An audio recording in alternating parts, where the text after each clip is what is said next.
Hi friends, I am doctor Rajendran.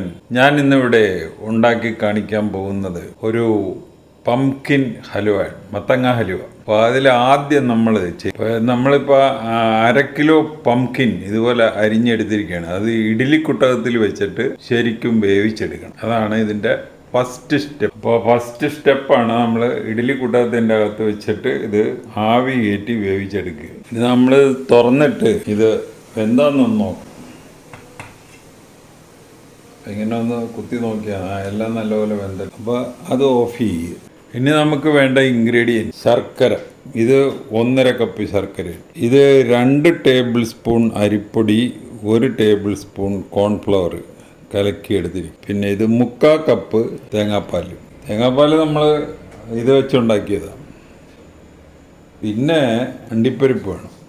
കൂടാതെ നെയ്യ് ഒരു 10 ടേബിൾ സ്പൂണോളം നെയ്യ് വേണ്ടി വരും. അപ്പോൾ 1.5 കപ്പ് ശർക്കരയില്ലേ. അപ്പോൾ ശർക്കരപ്പാനി ഇത് പാനിയാക്കാൻ നമുക്കൊരു 1/4 കപ്പ് വെള്ളം മതി. അപ്പോൾ നമുക്ക് ഇനി അടുത്ത പ്രിപ്പറേഷനുകളിലോട്ട് കിടക്കാം. ആദ്യം ശർക്കരപ്പാനി ഉണ്ടാക്കുക. നമ്മൾ ശർക്കരപ്പാനി ഉണ്ടാക്കാൻ പോവുകയാണ്. ഇപ്പോൾ ഇനി ഇതിലോട്ട് 1/4 കപ്പ് വെള്ളം.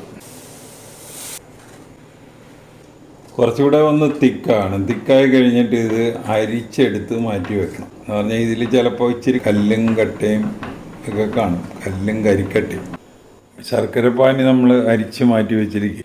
ഇനി നമ്മൾ ഇച്ചിരി അണ്ടിപ്പരിപ്പ് നെയ്യിലിട്ട് വറുക്കണം. 2 ടേബിൾ സ്പൂൺ നെയ്യ് ഒഴിച്ച് അതൊന്ന് വറുക്കണം. ഒരു കടായി അടുപ്പത്ത് വെക്കുക, നെയ്യ് ഒഴിക്കുക. നെയ്യ് ചൂടായി കഴിഞ്ഞ് അതിൻ്റെ അകത്തോട്ട് അണ്ടിപ്പരിപ്പ് ഇടും. ഒരു ലൈറ്റ് ബ്രൗൺ കളറാകും വരെ അതൊന്ന് വറുക്കുക. നമ്മുടെ അണ്ടിപ്പരിപ്പ് ലൈറ്റ് ബ്രൗൺ കളറായിട്ടുണ്ട്. അത് കോരുക. അത് നമ്മൾ കോരി മാറ്റി വെക്കുക.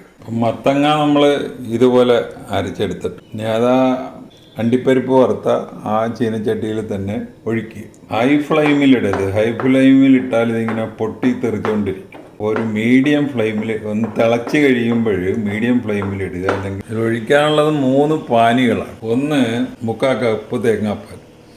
ഇത് 2 ടേബിൾ സ്പൂൺ അരിപ്പൊടി, 1 ടേബിൾ സ്പൂൺ കോൺഫ്ലവർ കലക്കി വെച്ചിരിക്കുന്നത്.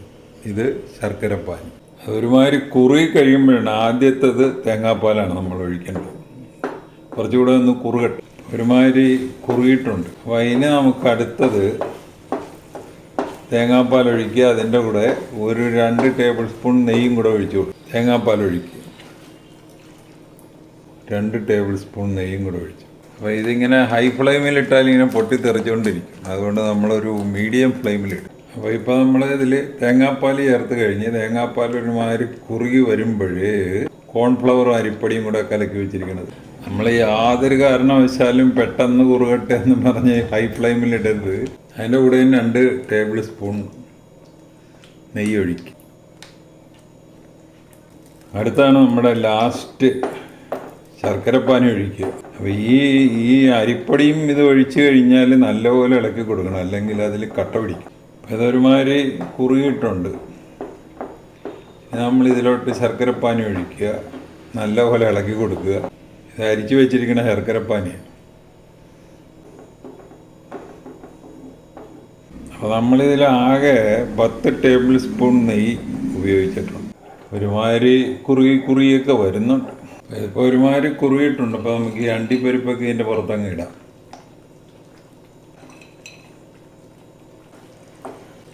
ഹലുവ ഉണ്ടാക്കുമ്പോൾ നമുക്ക് ഏറ്റവും പ്രശ്നമുള്ള ഈ ഇളക്ക. എല്ലാത്തരം ഹലുവയ്ക്കും ഈ ഇളക്ക് പ്രശ്നം. ഇങ്ങനെ നെയ്യുടെ അകത്ത് കിടന്ന് ഇവൻ കറങ്ങും, നല്ലപോലെ ആയിക്കഴിയും. അപ്പോൾ ഇതൊരുമാതിരി കുറുകി. ഇനി നമുക്കിത് ഒന്നുകിൽ ഈ പാത്രത്തിൽ തന്നെ വെച്ച് സെറ്റാകാനായിട്ട് വെക്കുക, അല്ലെങ്കിൽ വേറൊരു പാത്രത്തിലോട്ട് മാറ്റുക. ഇതുപോലത്തെ ഒരു പാത്രത്തിൽ മാറ്റിയാലും മതി.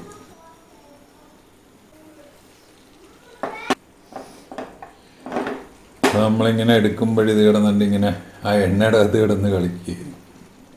അപ്പോൾ ഞാനിപ്പോൾ ചെയ്യാൻ പോകുന്നത് ഇതിൻ്റെ അകത്ത് തന്നെ വെച്ച് സെറ്റാക്കാൻ പോകും. എന്ന് പറഞ്ഞു കഴിഞ്ഞാൽ പാത്രത്തിലോട്ടൊക്കെ ഒഴിച്ചാൽ കയ്യിലോ വല്ലതും വീണാലോ എന്നുള്ള പേടിയെ. എന്താണെങ്കിലും ഇതിൽ തന്നെ വെച്ചങ്ങ് സെറ്റാക്കാം. നാളെ രാവിലെ എടുക്കാം. ഇതിപ്പോൾ രാത്രി 12 മണിയായി. നാളെ രാവിലെ നമുക്ക് എടുക്കാം. നമ്മുടെ പംകിൻ ഹലുവ റെഡിയായി. അപ്പോൾ ഈ റെസിപ്പി അനുസരിച്ച് നിങ്ങൾ ഒന്നുണ്ടാക്കി നോക്കുക. ഉണ്ടാക്കി നോക്കിയിട്ട് ഇഷ്ടപ്പെട്ടുവെങ്കിൽ ഞങ്ങളുടെ ചാനൽ സബ്സ്ക്രൈബ് ചെയ്യുക. വേറൊരു വീഡിയോ ആയിട്ട് നമുക്ക് വീണ്ടും കാണാം. Thank you.